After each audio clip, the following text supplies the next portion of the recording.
Hi everyone and welcome to despairrepair.com. In this video we're going to show you how we made a bit of a mistake. What kind of mistake? Stay tuned and you'll see.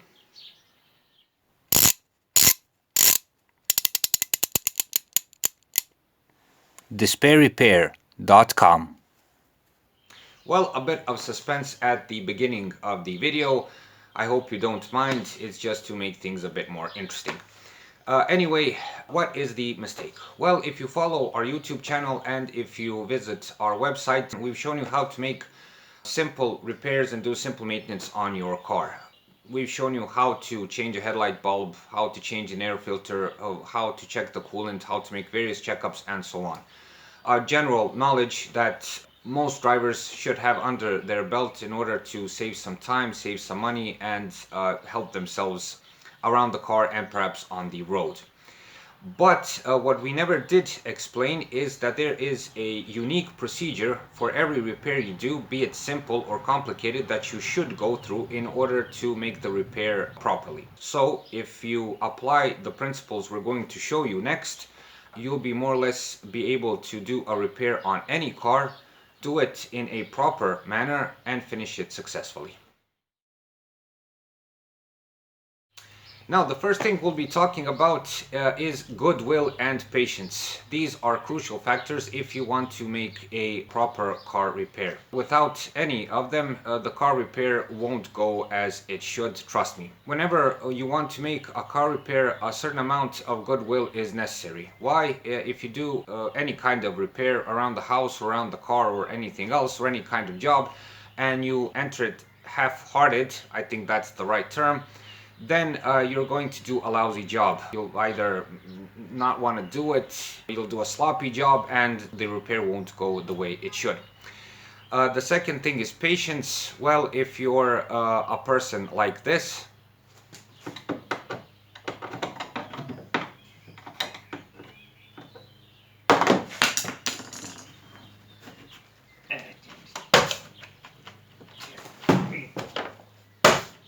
best leave everything alone.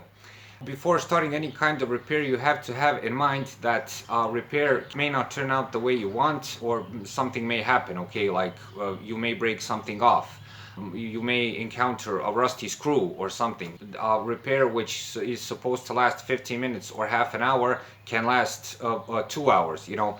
Also, most of today's engine bays are crammed. You can't reach places. There are various plastic coverings. All of this builds up tension when repairing, especially if it doesn't go the way you want, and this can cause you to lose your temper and lose your patience.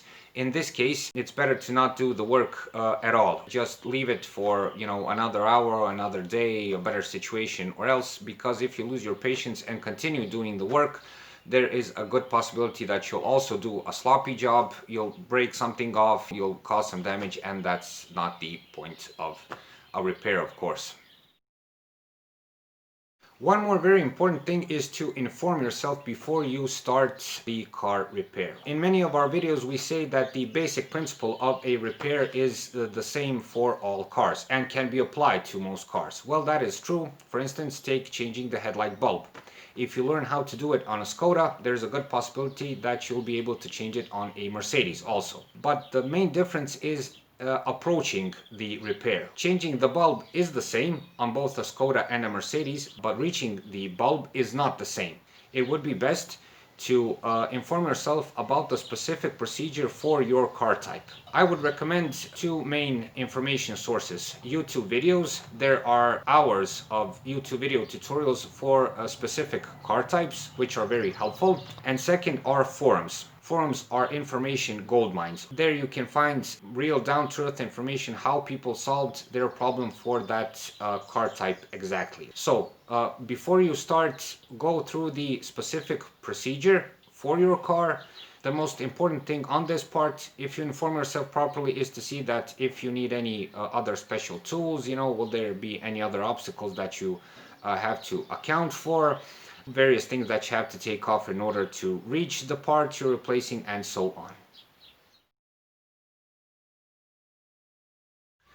Another important factor in making a good car repair is time. Always make a good timetable for a car repair. So if you can, and if it's not an emergency, try to avoid making a car repair just before you have to go on a road trip, a couple of hours before you have to be somewhere, or making a car repair in the evening unless you have the conditions for it, like a well-lit garage or some other kind of shelter. One more thing that I would recommend is to pick a day for a car repair. Try to pick a day where no one will interfere with the repair, you know, you don't have other chores in front of you, so you can do the car repair at peace, so to say. And also try to pick a day where parts and people are available. Sometimes unpredicted things happen, okay? The part you bought won't match. You know, you'll need a gasket or a hose or a clamp or something like that, which you won't have. You'll need a helping hand in, you know, trying to take something on and off or so on. And making all of those available means that you will be able to finish the repair properly. Otherwise, you'll just be left stranded. Proper preparation is key for making a good car repair. There are two things you should always prepare before starting. That is the tools you're going to need and the spare parts if you need any. Also, if you're going to maybe raise the car, jack up the car or something like that, always prepare the things you need to secure the car so it doesn't, of course, fall on your head. This is also where the informing part comes in. If you've informed yourself properly of the repair at hand, there is a good chance that you'll know what are the tools and spare parts that you'll need. Why is this important? Well, in a worst case scenario, you could end up stranded in the middle of a repair.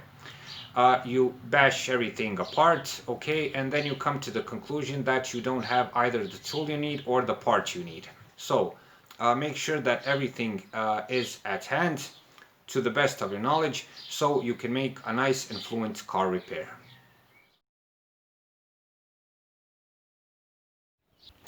Proper skill assessment. Now this sounds like you're going to a mission to Mars instead of fixing a car. But the actual matter of fact is that knowing your limitations and knowing what you're capable of or not capable of plays a huge role in making a good car repair. So much so that it can save you from a situation which starts like this. What? I can do this. I don't know what all the fuss is about. And ends up like this.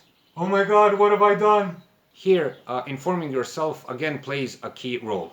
Getting the proper information about the procedure you're supposed to do and knowing what you're capable of will give you a good picture if you're able to make the actual car repair or not. Better not start something at all than not be able to finish it or finish it in a bad manner.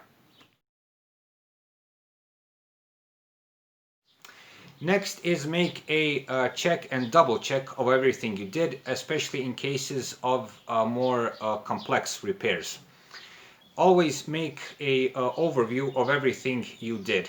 This is in order to avoid any loose screws or loose clamps or leaving something behind or something like that. Trust me, it can cause a big problem down the road. So once you finish the repair, go through the procedure once more and make sure everything is in place. And for the last tip, always gather all of the tools that you've used. Lots of people have a bad habit of leaving tools around. The most common places where tools are left around are places like these, near the fender, near the windshield wiper, on the engine cover, and so on. Two big problems with this.